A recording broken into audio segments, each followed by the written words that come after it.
It's December 26th, post-Crema, 2022, and it is, I think, 18 degrees Fahrenheit outside right now.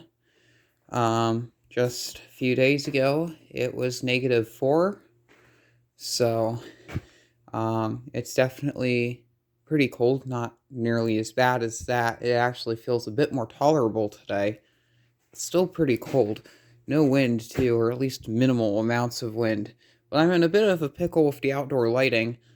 I'll show you exactly what I am going through. And if you can't tell, it's quite dark out here.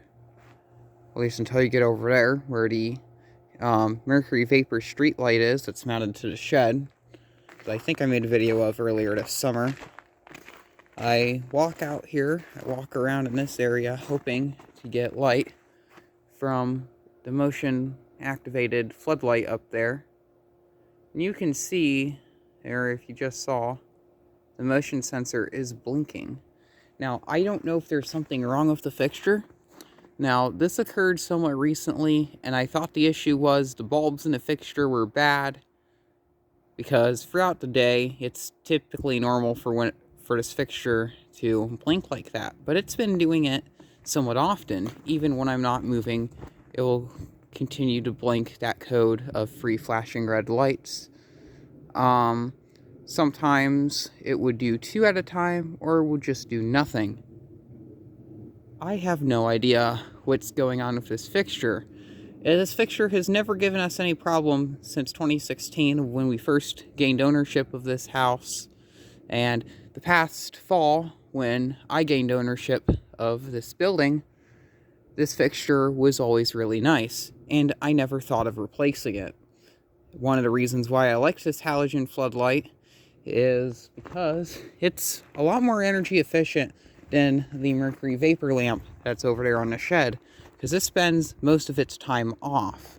Now, this has like a 5-minute timer on it, which is a bit excessive, but it's still a timer. And the halogen bulbs, when they are on, it draws a bit more power than the 175 watt mercury vapor lamp. Instead, it's drawing about 200 something. I think each bulb is about 200, so it's about a 50 watt difference. But still. And this has a bit better light output than the mercury vapor fixtures. But it's of no use to me if the thing doesn't work. Now, what I've tried doing was flipping the switch back off and then back on. That controls the fixture, because that sometimes would wake it up. And occasionally what it would do is it would turn on and work, like if what would have happened if you turned it on after a power outage. Even in the daytime, when you first turn the fixture on, it will go on for the normal 5 minutes and then turn off. And then it will come on at night when the photocell has sensed that it's dark, and then do its normal routine where we'll turn on for 5 minutes if it senses motion. And it's just, now it is sensing motion. I think the red dot's an error code, and it's been somewhat temperamental. I've been going up there, messing with it. It would fix itself, and then it would go back to not working again. I don't know. I need this fixture to work. This fixture is kind of important to have working right now. If you can't tell by how dark it is out here. And yeah, so the fixture over here that's on the shed, it's a 175 watt Kraus-Heinz mercury vapor street light. This used to be a 250 watt high pressure sodium, but it was downgraded to 175 watt mercury vapor. And this fixture works quite nice. It's on a intermatic lamp timer on the inside. It's inside the shed right there behind that vent. And the fixture comes on at a certain time, and it goes off at a certain time. I think it goes off at around probably 7 in the morning when it starts to get light out, and then it turns on at about 5:30. I think I have it set to come on at around 4:40 now, because of how dark it is in the wintertime. So, another reason why I would like it to be on a daylight sensor. So, something I did was over the past summer, I was working over here in the patio that you can't see because it's too dark. And this light fixture up here was not cutting it. And I had a Regent mercury vapor floodlight laying around. So I put this over here. And this was going to be my solution to that thing not working, because it's kind of ghetto mounted. It was supposed to be temporary, but there's been a few times where I've actually used this fixture. But it's really ghetto mounted. It's being held up with a lawnmower blade. Here's the, informations on the thing. I think this is also 175 watt mercury vapor. This has a Statco high grade bulb in it. Really nice bulb. It's one of Statco's commercial grade bulbs, and it's clear. And this thing works pretty darn good. Actually, I think you can see the etch there. And this thing doesn't mess around. It lights this area up pretty darn good when it actually works. And so what I did was I plugged this in when that thing first started giving me issues. And what has been happening is I think it's been too cold outside for this fixture to work, or the fixture is just malfunctioning and not working how it's supposed to. Because I will turn this fixture on, go do something, come back out here, and it's off, when it's obviously plugged in over there. Once again, this is temporary. This is going all the way over. I may check to see if the GFCI is tripped, but I'm going to plug this fixture in and see what it does. So I'll be back shortly. So right now the fixture's warming up. Put on gloves because my hands got cold. And we'll see how long this fixture lasts before it goes off. Now, I know when you apply power to it and there's daylight out, the daylight sensor will let the fixture start up for a bit, much like the motion sensor that doesn't work right now. And it would just practically work. I had a thought at one point in time of putting a bucket light somewhere up there on the house along the roof, but that never came to be because it was just like didn't have the electrical, didn't feel like making any code violations, and it's just practically a waste of time. I have an arm now and some other stuff, and this fixture here, if I can keep it working so it doesn't die, it might be going up in place of that one up there that doesn't work, or a LED counterpart of it, because I personally like daylight bulbs used outside. I feel like it works a lot better at night.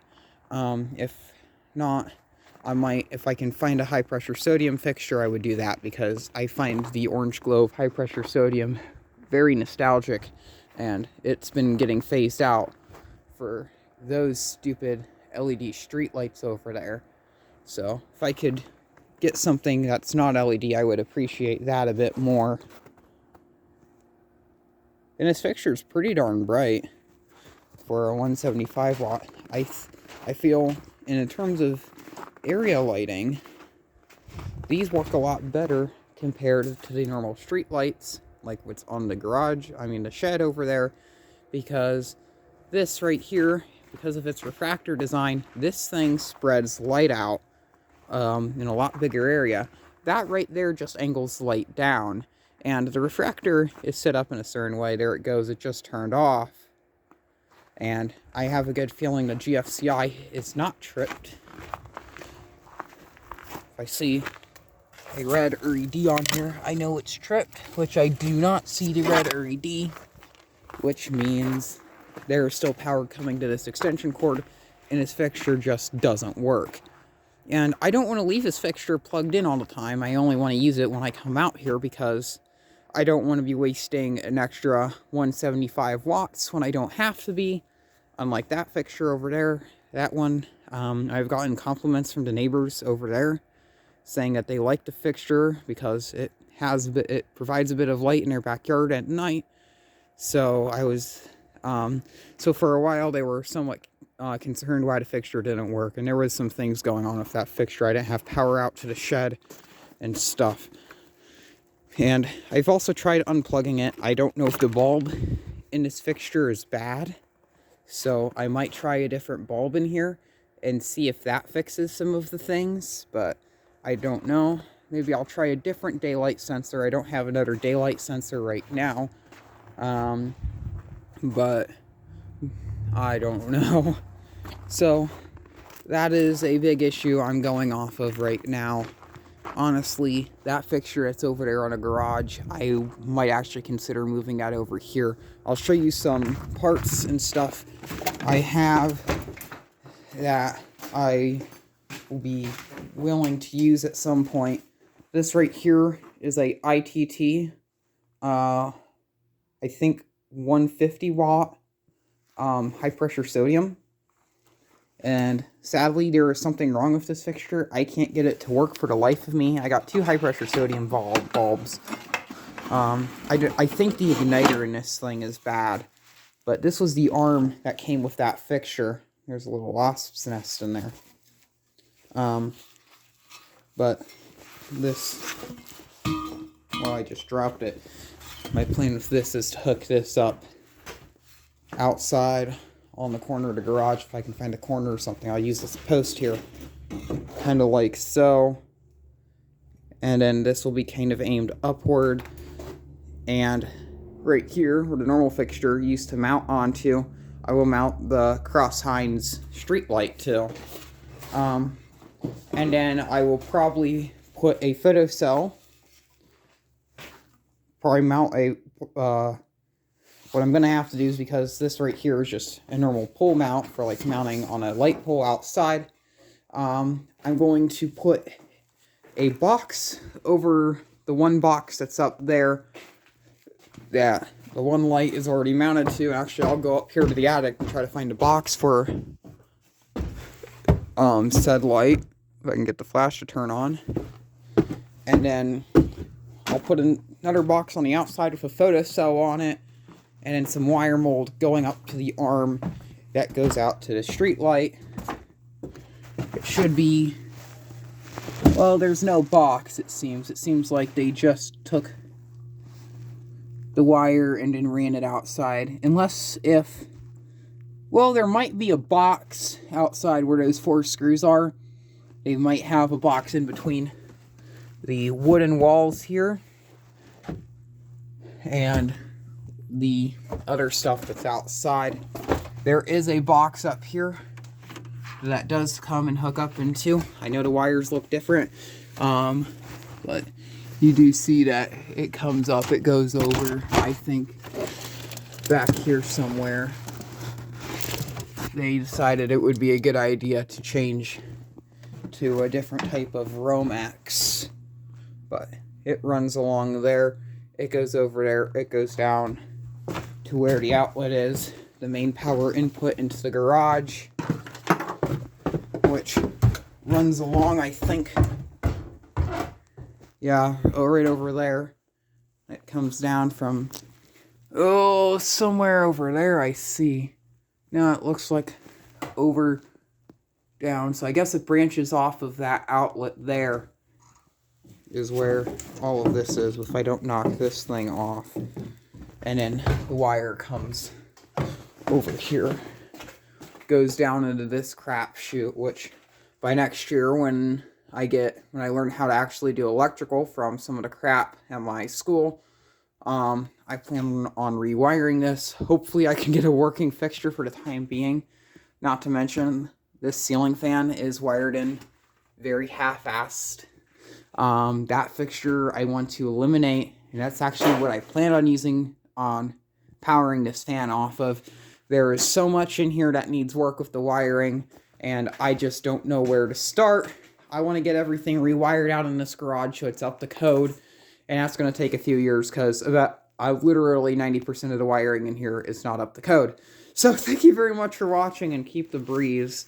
Sorry for that nice disappointing video.